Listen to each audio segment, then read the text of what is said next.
Grylls is really a man that needs no introduction. Safe to say he's probably the most recognizable face of adventure on the planet. He's a former Special Forces soldier who went on to become one of the youngest ever climbers of Mount Everest, despite breaking his back in a free-fall accident just months before. From Everest, he's gone on to host more extreme adventure TV shows across more global networks than anyone else in history. But I think the best introduction is this video we're going to play now.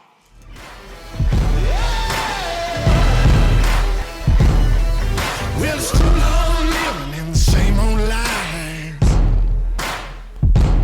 I feel too cold to live, too young to die. Well, you walk the line like it's there to choose. Just forget the wins, it's the best to use.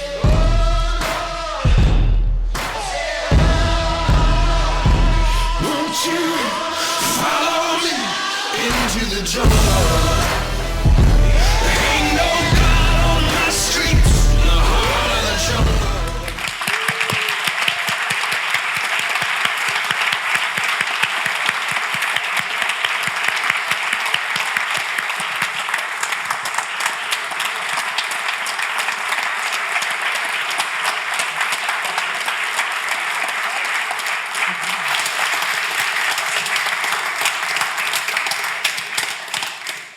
So, Bear, welcome to Cambridge Union. It's so great to have you here. I know we're all so excited. Thank you. Yeah, no, it's fun to be here. I stand outside listening to that sort of introduction and that video playing, and I feel often like the opposite end of the spectrum. I always think your introduction could say like, welcome to Bear. Bear drinks a lot of tea.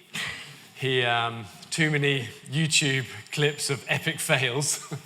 And recently got lost in the centre of Cambridge trying to find his way here. Might be a more real version of an introduction, but really lovely to be with you guys. I feel I've slightly got the cheap seats. It was your request, I think. But I'm okay. So, I mean, I think everyone here, and as we've just seen, knows you for someone that's jumping off stuff and climbing mountains and up Everest as one of the youngest people ever. But I want to go back a bit and hear about what you were like growing up. Growing up, I think, still a work in progress, I think is the honest answer. I think I was pretty unspectacular as a kid growing up. I wasn't the most brilliant at school at anything. You would have probably lost me in a crowd. But I loved adventure. I had a dad who'd been a former Royal Marine. And for me, I look back, and he's no longer alive now, but I look back growing up, and I think the times I'm most grateful for were the mini adventures we used to do, and it was nothing ever spectacular, but we were always kind of tinkering around and making boats and climbing up the little sea cliffs near where I grew up. And I was always a kid that could climb the highest tree. Or the highest building at school. I might not have been the best at sport or the cleverest, but that was my kind of thing. And actually tonight's really lovely because just seeing you, Reverend Payne, who was a teacher of mine when I was a kid at school. And it's and actually you were telling me earlier, you said, my last memory of you is when I was walking along the river and you thought you'd gone away from school, gone for a walk, and you looked up a tree, and there was my face looking at us and branching, going, hello, Mr. Payne, how you doing? And all I can say is not a lot has changed over the years. And I think if you'd asked me when I was 7 that I could have a job that is essentially not that different to those days, I'd feel very grateful. So yes. I haven't really answered your question. What was it like growing up? Always in scrapes.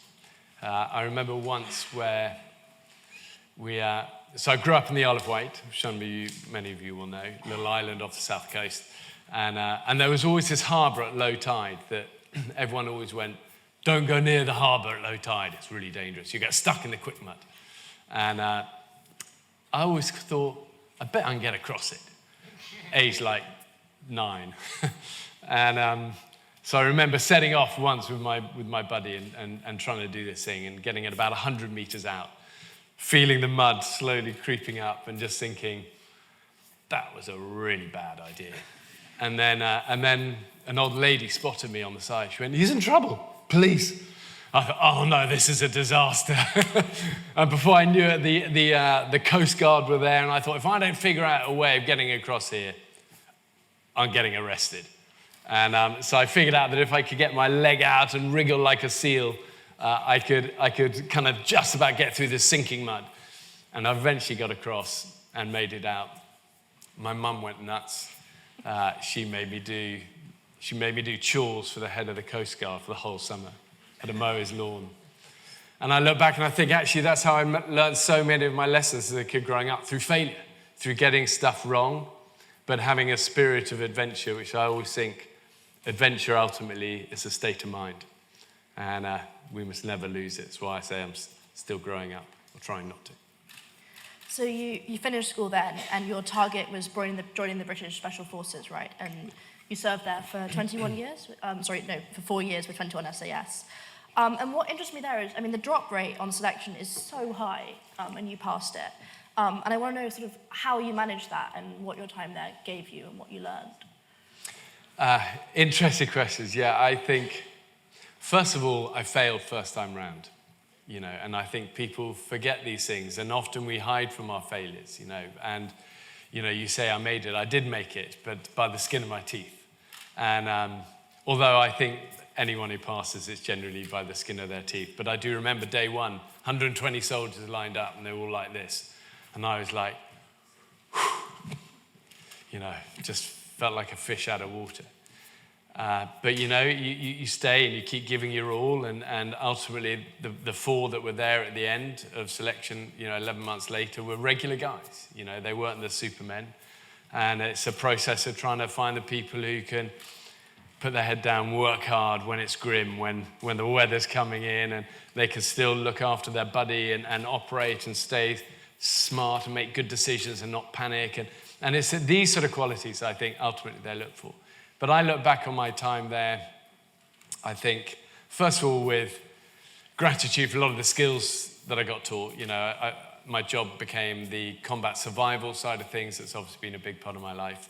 The skydiving and the climbing. And that's, obviously stayed with me through so much. But also, I think, almost more importantly, is the friendships, actually. And the 3 other guys I passed with, still to this day, are my best buddies. They really are. We've been godparents to each other's kids and see each other grow up. And that's the lasting stuff. And I think you go through, as you guys know, you go through difficult experiences with people, as everybody does in life. It brings you close. But that's the thing I'm most grateful for, I think, through that time. And then sort of following through this theme of sort of adversity and dealing with that, during the military, you had this awful skydiving accident and you broke your back in 3 places after this free fall. Tell me a bit about the rehabilitation process for that, because you were up Everest months later. Well, that makes it sound a kind of a journey from here to here, and it was all great. The truth is, it was a really stumbling journey, and I was in hospital for a bunch of that time, and I broke my back in 3 places in a free fall accident in Africa. And, it'd be such a strong dream of mine to try and climb Everest when I was a kid, climbing with my dad. It was always this, "You're so kind, thank you, stop me sweating." And it's what I did. It was the only thing I could do well in my life. I was good at climbing, and Everest had been a huge kind of dream, and I'd always had this picture of Everest on my bedroom, and suddenly, just being in hospital, I remember looking at that picture that I had with me as a postcard as well, and it was just, I couldn't even reach a bathroom to, go to the loo without just being in real agony. I couldn't go up the stairs, and it was a dream that I'd lost. It was taken from me. I couldn't move well, and I think those early months of rehabilitation that I went through, it affects your confidence, is the main thing. The physicality came and went. You'd have good days, bad days, and 1 step forward, 3 steps back. But after a while, it really hits your confidence, and you take it for granted that you can move. And I was always a physical guy, and now I couldn't do anything. But I set simple goals, like I'm going to get to the bathroom, and I'm going to try going to the bathroom on the next floor up tomorrow, And you build it up, and you hold on to simple things, and family and friends, and those sort of meant so much. And slowly I got better, and 18 months later I was climbing again, and we put a team of climbers together. And in a way I kind of look back and I think, I wonder if I'd actually have had the impetus to make Everest somehow happen if I hadn't had the knock. And sometimes in life, as you guys know, it takes a knock to shake us and say, what do you really want to do? And I look back, even though it'd been such a dark time in that hospital, in a way it's where the fire started, I think. And then once you got up Everest, this sort of lifelong dream, the postcard into reality, what was that like? Well, it was that we were on Everest 3.5 months. It's a long expedition up there. It was still claiming 1 in 6 people's lives who reached the top at that stage. We had 4 climbers lose their lives. 2 died of the cold, 2 fell. It was in some ways a hollow victory, but 2 of us did reach the top. An amazing moment at the end of all those months of so many emotions and so many things. But seeing the curvature of the earth at the edges, watch the dawn come up over Tibet, it's a mountaineer's privilege to see these moments. And it's a roof of the world, the icy roof of the world. But again, a bit like with selection, as the years go on, I look back and what do I remember is the bonds and those friendships and those guys I was with who are still like brothers to this day.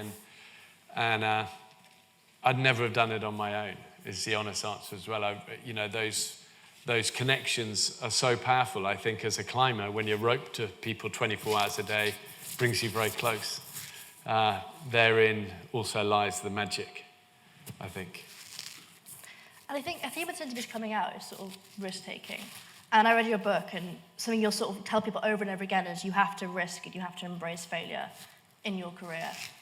Why are you so keen on this message? Because I think it's the key to so much in life.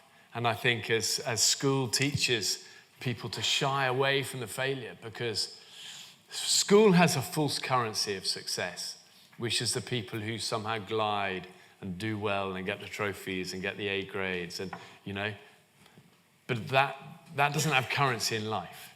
Currency in life is a guy who doesn't get picked for anything but never gives up at school. He doesn't get in the teams, doesn't get the A, but he's resilient, he's dogged, and he still gets overlooked, but he's still, and he leaves school with this inner muscle that's like, ugh, where the school heroes have the outer muscles and all the trophies. But as you know, that's not the currency of life. The currency of life is all in here. And I think people see success. They look at people, all of us, we look at people we admire and look up to, and you see the success. But the truth is behind the success is a ton of failure. And I see it with my children now, they're teenagers, and they see the good stuff. They see, the things that have worked. But I sat them down recently and said, yeah, but let me talk you through the real journey. The number of TV shows that have died a death before they hardly started, the number of books haven't worked, the number of expeditions that were a disaster, the number of being repelled by mountains, by many, many of these trips. But, let me talk you through failing selection first time, how hard that was here because I'd given so much for it, but how the key was getting it second time round. The irony was with that selection thing, the 4 that passed, 3 of us got it the second time. You forget that sort of thing. The key of these failures. What is failure? It's a doorway. It is a doorway. If you want to reach the good stuff, you've got to go through it multiple times. You want to win, fail more. And we don't hear this enough because it makes us vulnerable. But I don't apologize for my failures. I wear them like stripes. I'm proud of them because it's a real journey. So I try and champion this message of failure is okay. Embrace it. And when I meet the school superhero, I'm always like, ooh, life. I'm quietly thinking life might not be so easy. And when I see a little Johnny that's at the back of the crowds and doesn't get into anything, but still gets back on his feet even though it's hard, I look at him and I go, Johnny, you're going to be good. You're going to be good. Believe in it. You've got it. It's here.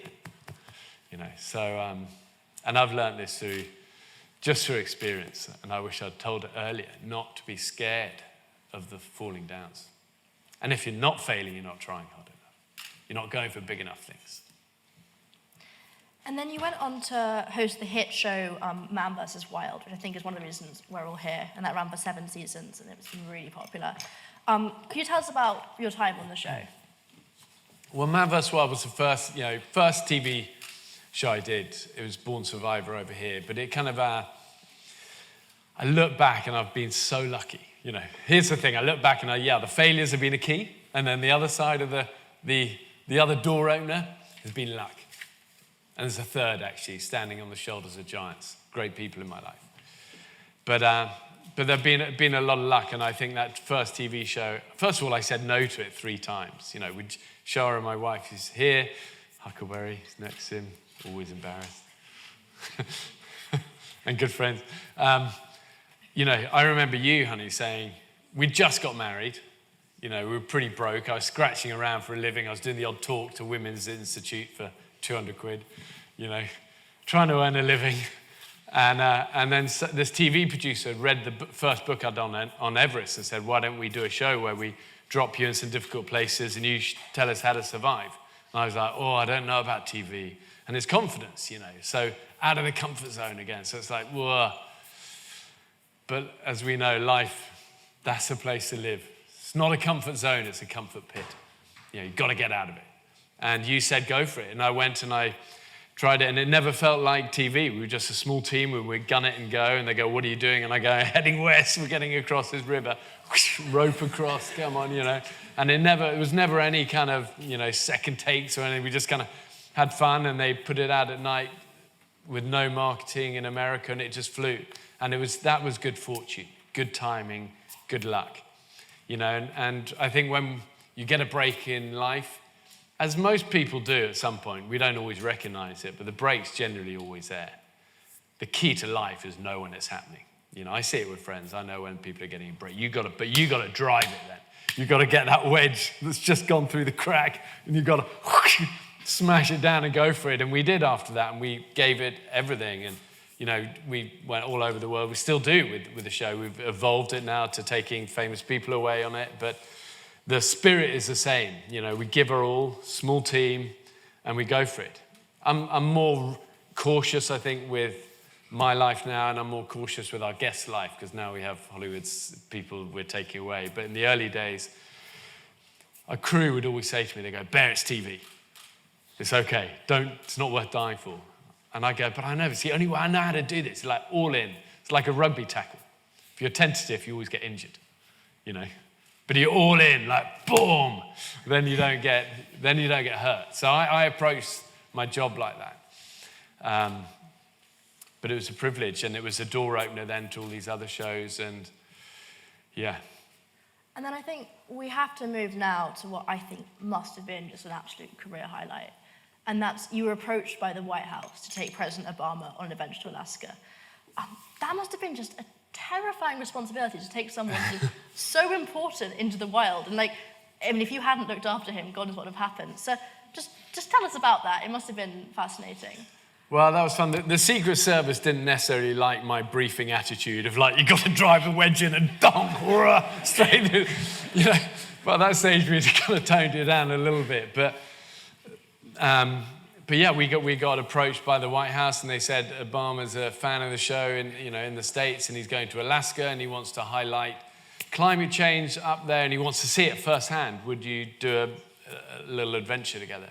We thought it was a spoof to start with. We were like, that's not a real one. But it was, and it all happened quite quickly. In the way we do these shows, we'll tend to scout it, send one of our team out beforehand to work with a local search and rescue, local rangers, plan a route, get a good idea of it. Then I turn up, they brief me, good start point, good end point, river, cliff, bear country, be careful, let's go. And that's the kind of briefing. And so one of our guys went out there, and I rang him and I said, how's it going? He goes, this is going to be different. And we always say to the stars, come on your own, leave the entourage behind, trust the process, you're going to have a blast. That wasn't going to wash with the sitting president. And Dave goes, Bear, I've got 50 Secret Service with me now. We're just scouting her 2 weeks out. It's going to be a machine on the day. And it was amazing to see the whole kind of the whole it was a machine coming into action. We had helicopters overhead every 5 minutes, so we'd have to stop. We had snipers in the mountains. We had like 50 Secret Service with us. The whole, the cascades of cars that got it to this edge of the national park where we began, and it was amazing to see. And I was really nervous, I'm nervous often in my life, I'm not scared of nerves. I know it's just part of life, But I was especially nervous, I think, on that one. By the stage we got to here, it was okay, because now it's like, this is what we do. This is fun again. But as you guys know, the waiting is always hard, isn't it? Stood outside the interview room, I've had to go in for it's that sort of nerves. But the Wild is a great leveler. And I always think the Wild is a real star of the shows I do, because it softens people. It hardens them first, because it hurts, and you're cold, and you're scared, and you have to look each other in the eye, and it's, but it also softens, because people open up in a way that is much, this sort of is much scarier, isn't it? Everyone's but you sat around a campfire with a buddy, and it's like, it's okay.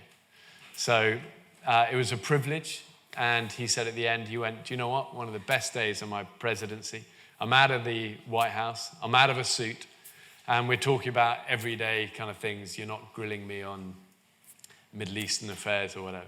In fact, I remember you, honey, said to me beforehand, on the way out there, you would go, you look a bit like, you said, what are you going to ask him?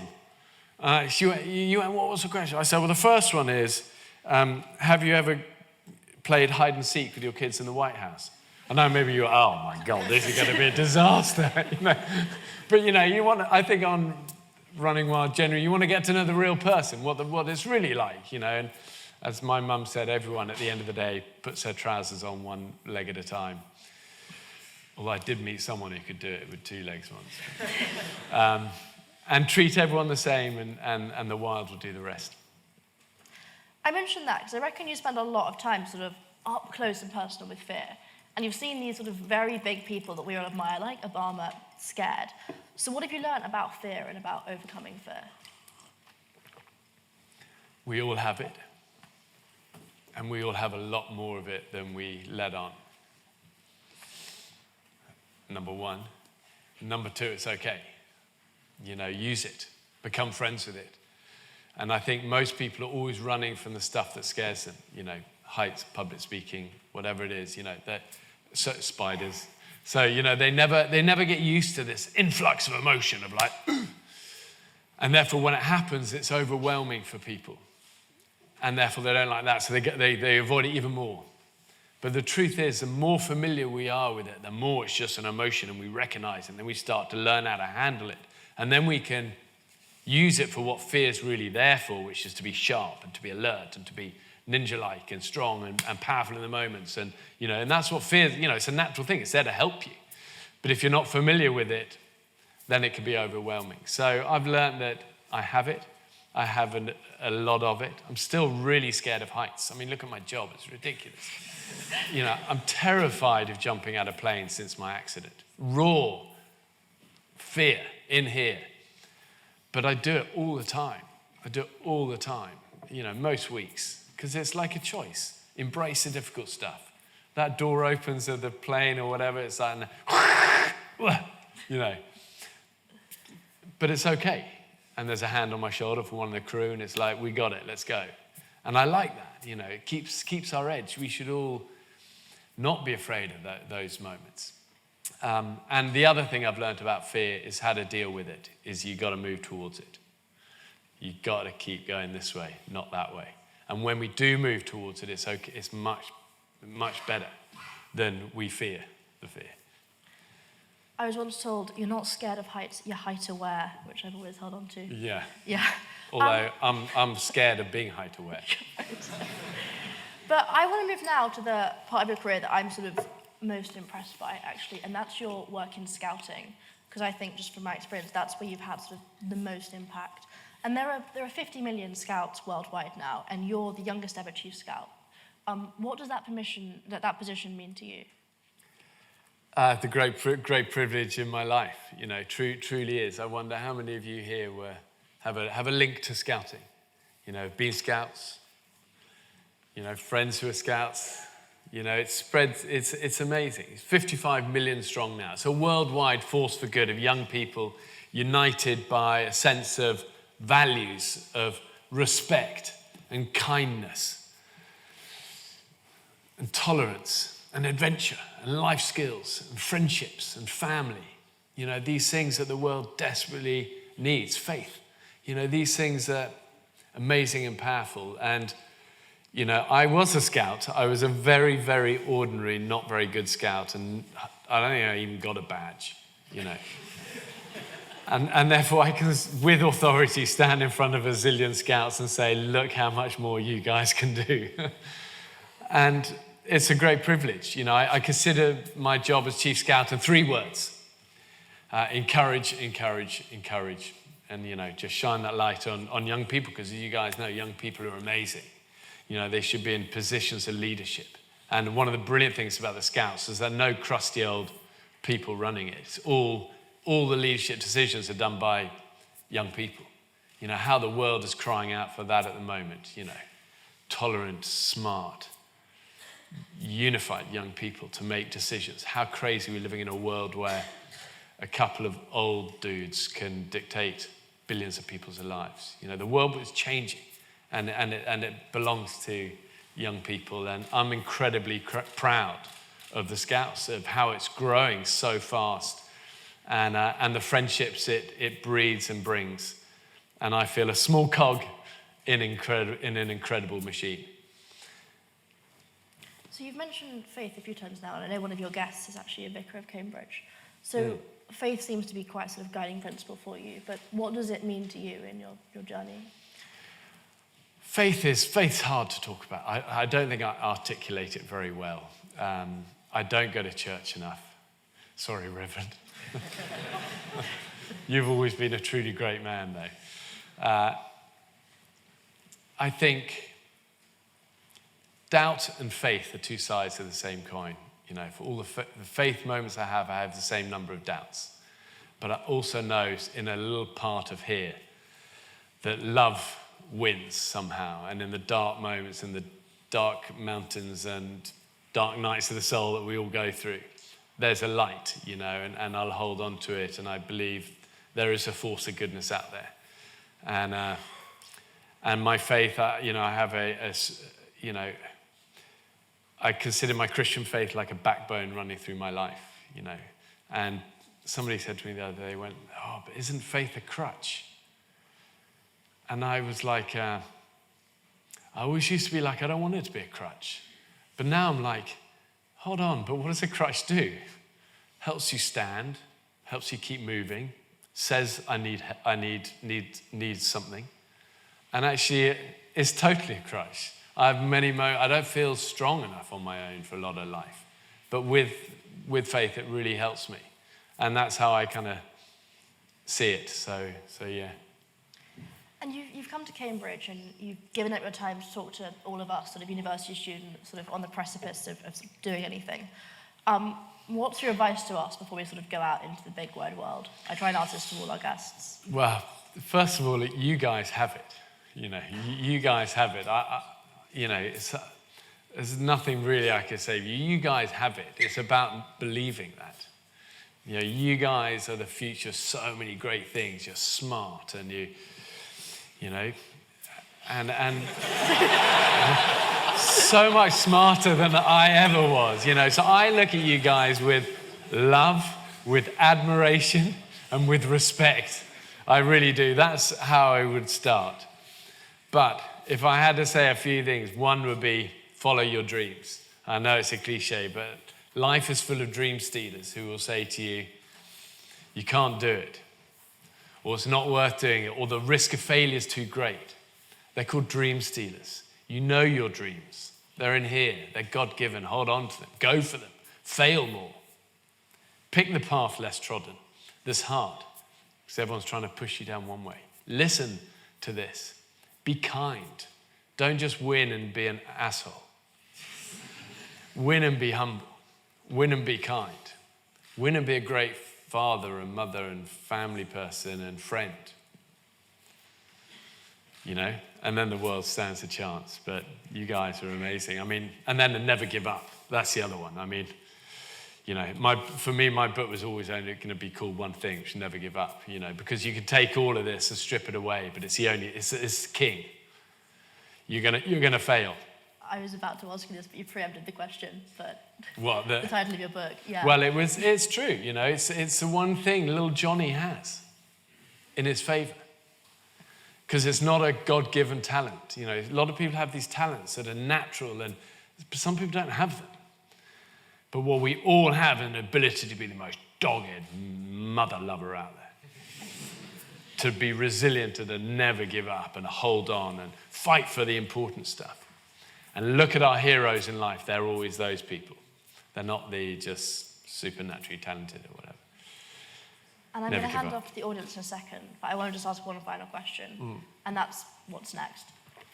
Well, we're back on the Running Wild road soon.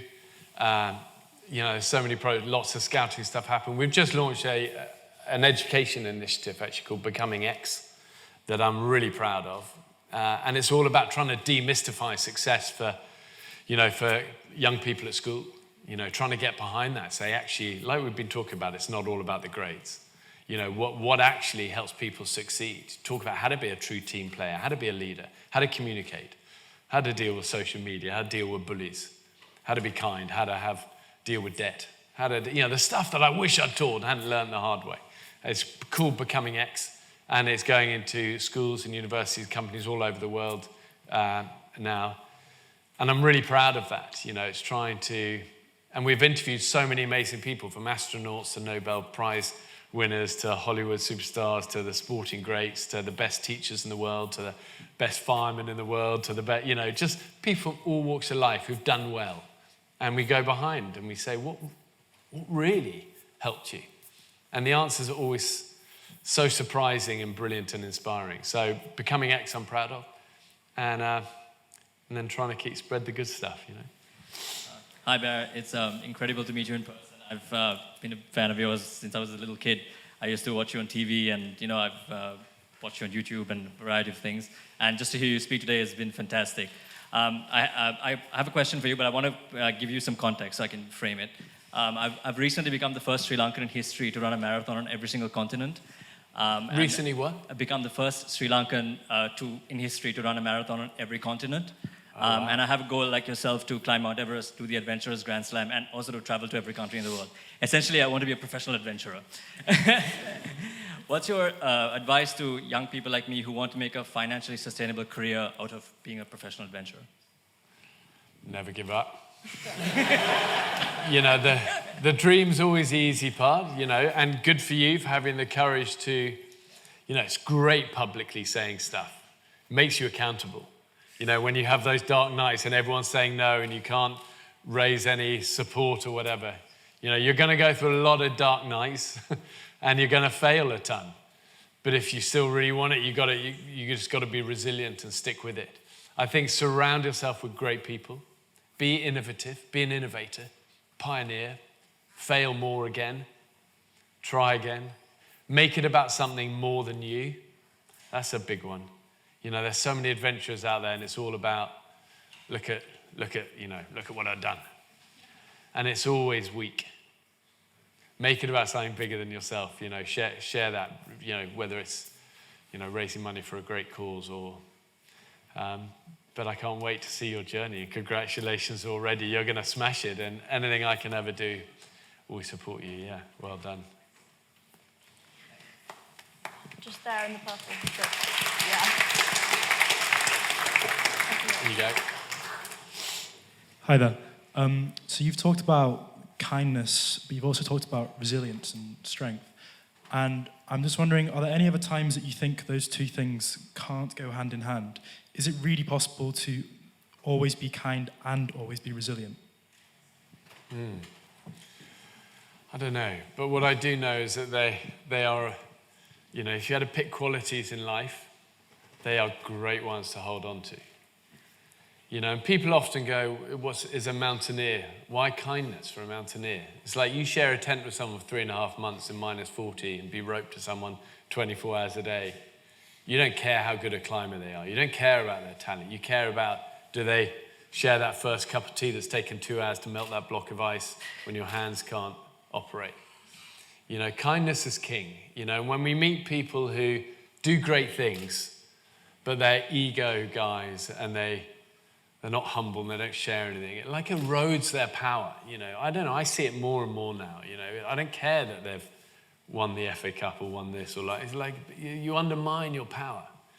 But conversely, when you meet someone who's done something great and they share it, and that it's really powerful. And I think that kindness has currency that creates waves and legacy that outlasts you. So can they go hand in hand? For sure. You know, you asked Mother Teresa if she was resilient. I mean, wow, talk about resilient. You know, I think they for sure go hand in hand. It's easy to be kind and nice when everything's going well, isn't it? It's harder to be kind when you've been melting that block of ice and you're desperate for that first, you know. So I think they do go hand in hand. Go for it, Con. You've been so persistent. Yeah, go for it. Thanks, Bear. Great to meet you. On your TV shows, you've done lots of very outlandish things, from drinking pee to eating bugs. And what would you consider to be the strangest thing that you've ever done? Well, you're not wrong.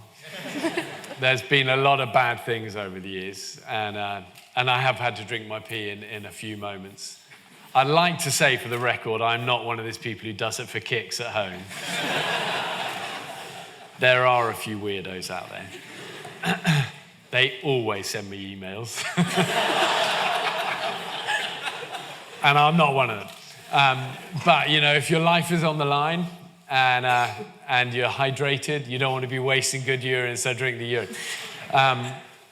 I've eaten a lot of bad things in the name of survival, but again, if you're going to move, you need energy, you need protein, you've got to do the difficult. I think if we've discussed anything this evening, it's about worthwhile things take effort, and you've got to do that path less trodden, and you've got to do the difficult. And I've definitely had a few difficult moments.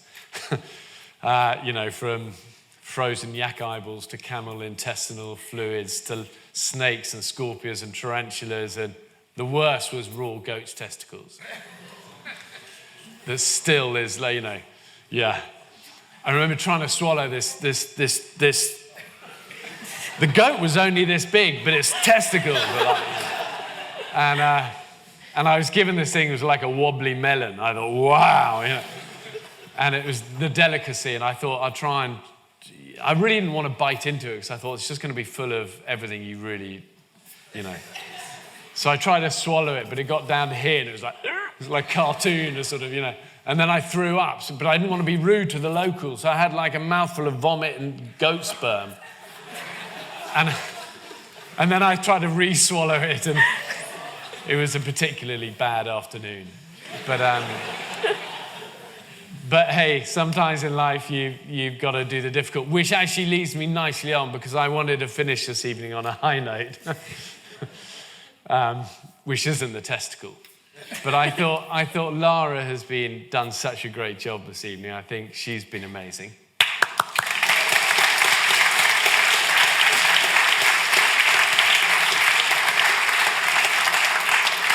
But I thought it'd be fun to maybe see if Lara would like to munch. Don't worry, it's not goat testicles. I'm scared now. Yeah. Let's bring that. Any testicle? I've got a little surprise. I'm really hoping it's not from genitalia. Oh, okay. I bought a few maggots. It's a good thing I'm not vegan. So yeah. Are you vegan? I'm not vegan, no. Do you want to become vegan suddenly? Yeah. So here we go. Here are the maggots. Here we go. And the key with these is you've got to chomp them, because if you don't chomp them, you don't want them wriggling out of some other orifice. You know, you got to. So we'll give you a few. Here we go. We're going to chomp them down. Hold on, I don't need that many. Are you going to have some? I'm going to have just some. Just me. Okay, here mine. Okay. Should we do it on 3? 3, yeah. Here we go. Do you want to count us in? 1, 2, 3, here we go.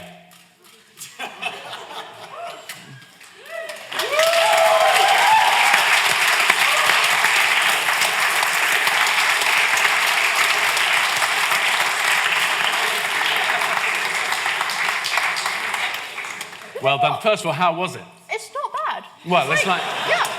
I mean, if we've learned anything tonight, it's about our fears. It's never that bad, is it? You know, so keep going. Laura, you've been amazing. You guys have been really so encouraging and kind. I promised I'd finish. I always try and finish everything 5 minutes too early, and everyone's always grateful. But before we finish, here we go.